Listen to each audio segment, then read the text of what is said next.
Bonjour à tous et bienvenue sur cette vidéo concernant les player pref.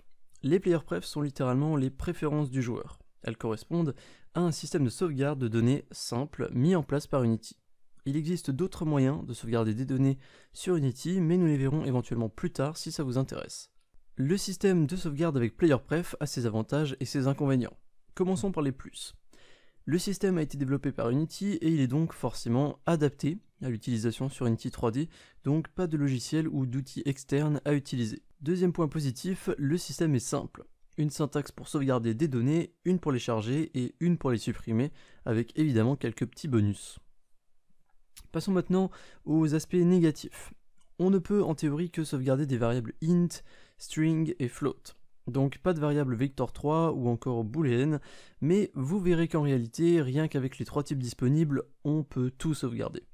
On va faire une petite parenthèse là-dessus. Prenons un exemple, vous souhaitez sauvegarder une variable vector3. Sous Unity, si on veut sauvegarder les positions d'un joueur, on va utiliser vector3. On a envie de sauvegarder la position X, Y et Z qui correspondent à l'emplacement du joueur dans notre environnement 3D. Sauf que si on décompose un vecteur 3, on se rend compte que les trois valeurs qu'il compose, x, y, z, sont en fait des valeurs float. Donc on a par exemple le personnage aux positions 4,2, 7,5 et 3,6.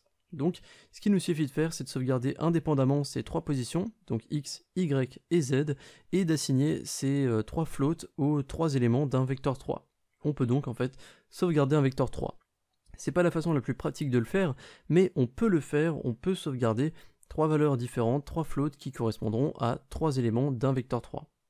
Peut-être que certains d'entre vous ont envie de sauvegarder des variables booléennes. Eh bien, pour faire ça, c'est pareil, très facile, vous pouvez utiliser une variable int, et vous pouvez simplement bloquer sa valeur entre 0 et 1.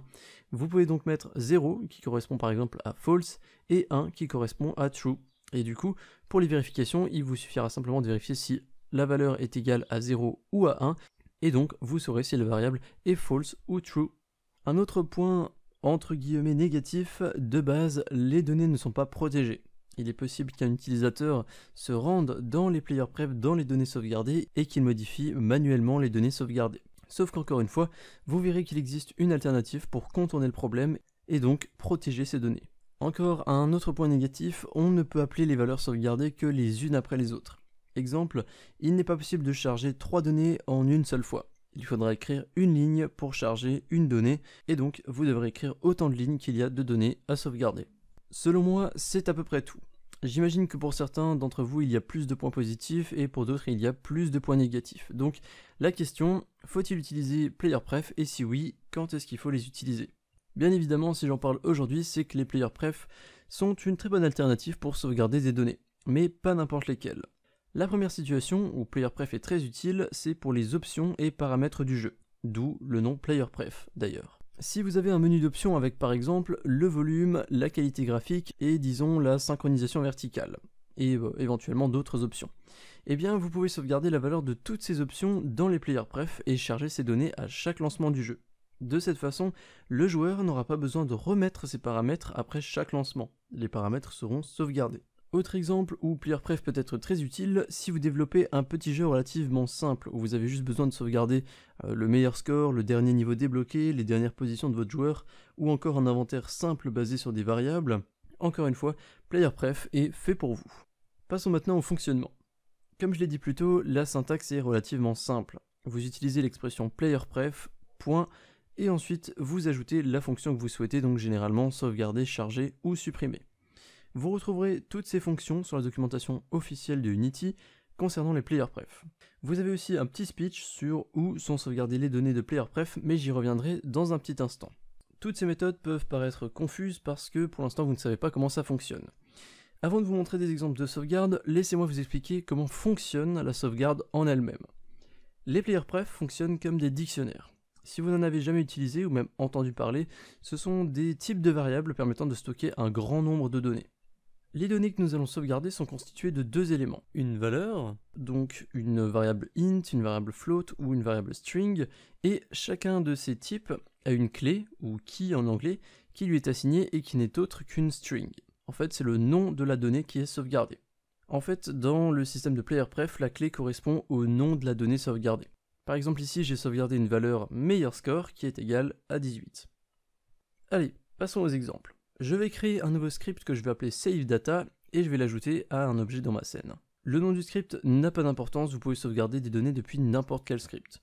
À l'intérieur, je vais simplement ajouter la ligne playerpref.setInt entre parenthèses et entre quotes score, virgule 25. Et on ferme la parenthèse et on termine la ligne point virgule. Cette ligne va donc sauvegarder une donnée appelée score avec pour valeur 25. Je vais simplement appuyer sur play et là, rien de spécial. On n'a rien dans la console, on n'a rien dans l'inspecteur, c'est comme s'il ne s'était rien passé. Mais pourtant, notre donnée score a bien été sauvegardée avec la valeur 25, et je vais vous le prouver. Je vais supprimer la ligne de sauvegarde et je vais ajouter une variable privée int que je vais appeler lastScore et je vais la mettre en serializeField pour que nous puissions la voir dans l'inspecteur. Puis, dans la fonction start, je vais ajouter la ligne suivante. LastScore égale playerpref.getInt entre parenthèses et entre double quotes score. De cette manière, on va aller chercher dans les playerpref une int appelée score et on va l'assigner à notre variable lastScore. En théorie, si vous avez bien suivi, lorsque j'appuie sur play, on devrait voir dans l'inspecteur la variable score passer immédiatement à 25, car lors de la sauvegarde, on avait assigné 25 à notre donnée score. J'appuie sur play, et comme par magie, notre variable score est bien à 25. On avait donc bien sauvegardé une donnée appelée score, avec pour valeur 25, et à l'instant, on a bien chargé cette donnée et on l'a directement stockée dans une variable lastScore. Le principe est le même pour les floats et les strings. C'est la même syntaxe pour la sauvegarde et pour le chargement. On va voir un autre exemple qui va faire exactement la même chose qu'à l'instant, mais de manière un petit peu plus poussée. Je possède une variable score de type int. À chaque fois que j'appuie sur la touche plus de mon clavier, j'ajoute 1 à cette variable. Lorsque j'appuie sur la touche S, comme sauvegarder, eh bien je sauvegarde cette variable score dans mes playerpref et j'affiche un message dans la console. Dans la fonction start, donc au démarrage du jeu, je vérifie si une playerpref appelée score existe. Si c'est le cas, j'associe ma variable actuelle score à la playerpref qu'on a sauvegardée précédemment, et j'affiche aussi un message dans la console. En réalité, le script est assez simple, je vous invite à faire pause et à bien lire le script pour essayer de le comprendre. C'est vraiment très simple, on vérifie si une donnée existe, si c'est le cas on la charge, et on a une condition qui nous permet d'incrémenter cette variable, donc d'augmenter sa valeur à chaque fois qu'on appuie sur une touche. Juste une petite précision, c'est qu'entre l'exemple d'avant et l'exemple que vous allez voir maintenant, j'ai effacé les playerpref. Donc c'est comme si on était dans un nouveau projet et qu'on n'avait jamais sauvegardé une seule donnée. Allez, on va essayer le script. J'appuie plusieurs fois sur plus jusqu'à atteindre 11 par exemple. Maintenant, je vais appuyer sur S. On voit que le jeu a bien sauvegardé ma valeur. Je vais quitter le jeu et relancer. Et là, comme par magie, le score est le même que lorsqu'on a sauvegardé. Et ça, tout simplement parce qu'on a fait un chargement automatique de la donnée lors du lancement du jeu, donc dans la fonction start. La vérification avec ASCII nous permet simplement de savoir si effectivement une donnée existe. Si c'est le cas, si on a bien une donnée score qui est sauvegardée, alors on va la charger. En revanche, si on n'a pas de donnée score, on va simplement ignorer cette condition et la variable sera simplement à 0. Voilà donc un code simple qui permet de sauvegarder et de charger des données en quelques lignes.